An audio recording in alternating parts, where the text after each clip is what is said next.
And I think some people watching might say, yeah, but hey, you've always been able to do that. You just do that with a SQL call in a database, and you don't need to put a Gen AI LLM there. And I think yes, technically you don't need to do that, and you could make a SQL call if you understand SQL.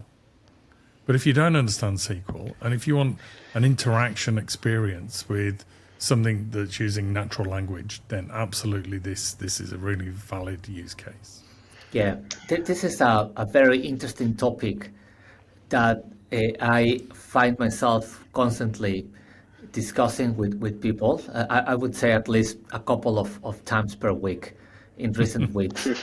And they are not wrong. When someone says like, yeah, but you could have done an API, or you could have done an SQL and get that information. That's what we have done in the last 20 years or more. And that is right. The thing that I always try to capture here is that we are living an open-ended ability for a human to interact with the data.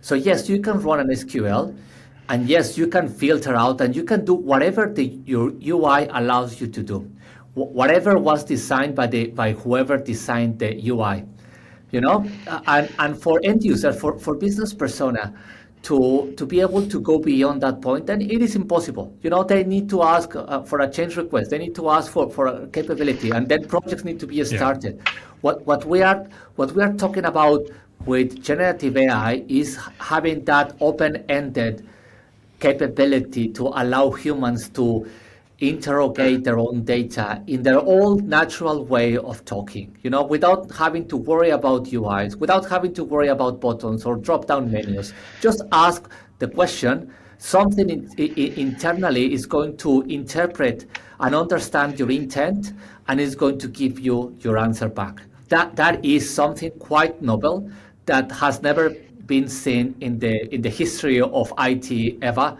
That is what we are talking about here.